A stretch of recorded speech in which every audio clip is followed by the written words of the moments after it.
Restaurant owners ask a lot, like, how long is my neon sign going to last? And I try to politely answer, longer than your restaurant.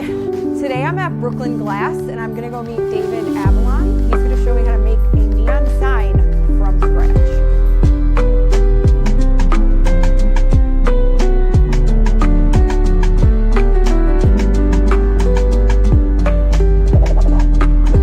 For a while now, you see neon signs in restaurants everywhere. We recently celebrated the 100th anniversary of the neon sign. Oh wow. Maybe 5 years ago or 6 years ago. And when did you start really making neon signs for restaurants all over the city? It's funny, Katie, because I mean, one of my favorite signs was in the 80s on Mott and Bayard. And we did a sign that said, we have Chinese food, we have Japanese food, we have Vietnamese food, and we did it in their own language. So that's one way of doing it. But what we've been doing a lot of is really subtle lighting. So like, let's say in Restaurant Balthazar or Cafe Cluny or Cafe Luxembourg, we've done neon in all the beaded sconces and behind the bar. You won't walk in to this turn of the century French bistro and say, wow, great neon. Because we've just made it like soft, subtle candlelight colors. That's what's so interesting and unique about neon signage to me is like, it can be anything. Like for me, it's very like nostalgic, like cinematic vibe, but it can also be this entirely different addition to like the atmosphere and ambiance of a place. You look at her, I think she's from Showgirls. Yes. So it can be just like incredibly sexy, incredibly in your face, or it could be so subtle, like in this little lamp Yes. here. Because it's such a versatile light source and super energy efficient. But I it's believe it. also really easy to make something really beautiful, which you're going to do today.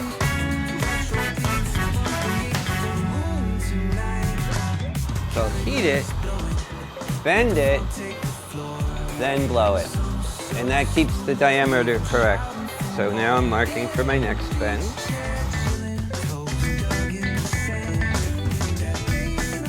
So what can go wrong in this stage? Like what are beginner mistakes or just things that can happen? Glass is kind of a dynamic thing. You're not ever sure what it's going to do. So I could put it in the fire and it could explode. Great. Hence the goggles. Oh my God. How often does this happen? Or Well, that you've seen or experienced? A lot. And you see how I'm turning the drawing? Yes. This Not way- the, Yeah, this way I can bend up. so bending up away from you is preferable. You're marking exactly where you're bending. That's Right. it. I'm You're marking- making one mark. I'm marking the inside of the bend. Now, a beginner would want to probably make 2 marks to know how far to go. When the glass is really soft, your mind goes to mush. So you really have, that's why you don't even look at the drawing. You have to know what bend you're making. So now I'm going to try the ribbon burner. Sure. And you notice I'm heating a little more than my mark. It's a lot easier than a little less. And you have to heat both sides of the tube. If you just heat one side, it'll explode. Oh my God. So now we have to attach a second piece. How does that happen? Well, first, what I'm going to do is attach the electrode. This whole situation, it makes me nervous. You see I can blow? Oh my gosh, that's so cool. There's like no seam, it's just straight, clear tubing. You are making this seem so easy, but I know better. So I like to put it here to cool off the table. That's what these are for. So do you fuse this onto that in a similar way? To kind of, okay. That's the last step though. Right.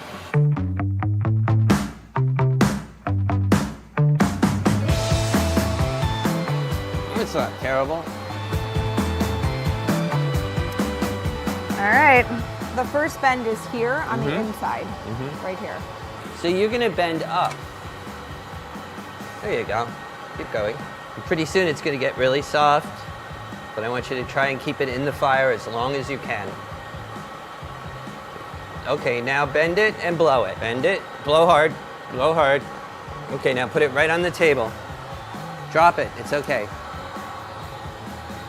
Not too shabby, but the first bend anybody can do. I believe you. You're gonna wanna mark it. Perfect, absolutely perfect. There you go. Bend your right angle. This one's gonna have a lot of character. You're doing really well. It's, you know what it is? When the glass starts melting, I freak out. I'm also thinking of T-1000 with the hook hands stopping the elevator when I see that glass. Blah, blah, blah, blah, blah. Don't stick. It's ruined. It's ruined. Now what? And you notice each one, you're getting more control of the glass, which means the glass is getting hotter. So when you blow, you're blowing it out more. Because at first you waited for it just to get soft, you made it bend. So there's like the right moment, which the more you do this, you get a feel for like exactly when, how much, all of that. I'm just blindly like.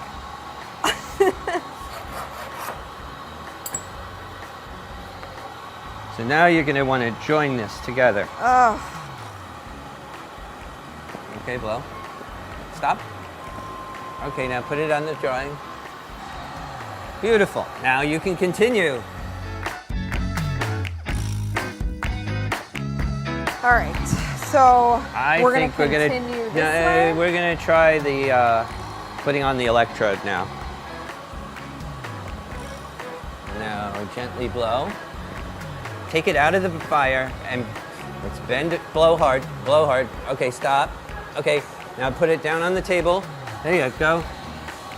Why don't you start by using the ribbon burner and doing this bend. There you go.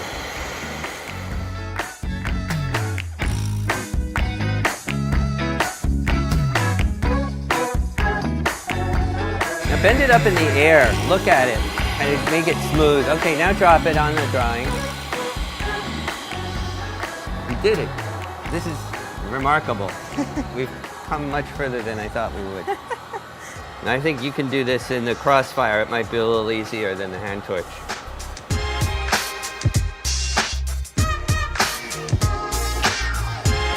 It's all yours. Go for it. Go for it.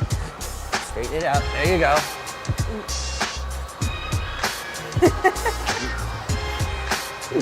Now what you have to do is see if it lights.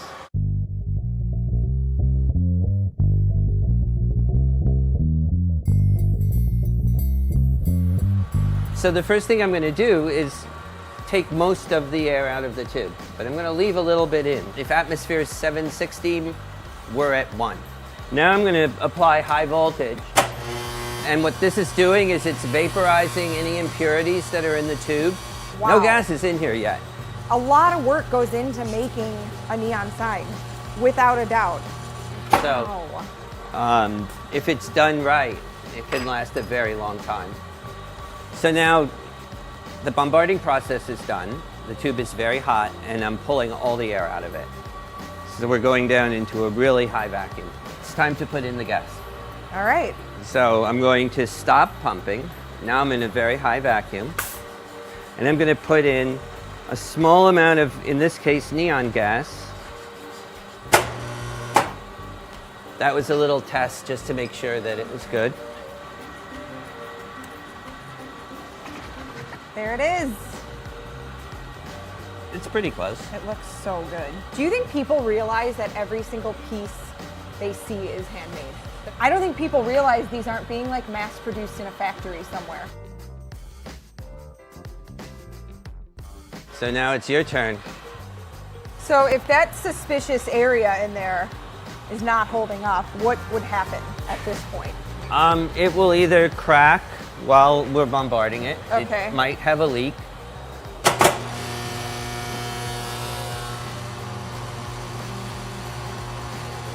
So I'm taking it slow and it's looking good. This tells me if there's a leak. You see the difference in color? It's actually looking really good. So I think you have successfully made your first piece. What? Look at them.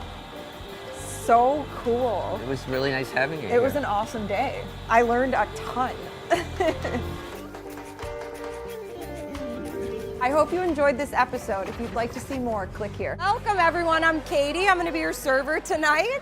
Just to let you know, we are cheering for knights in all of these colors. Yellow, red, what's our colors?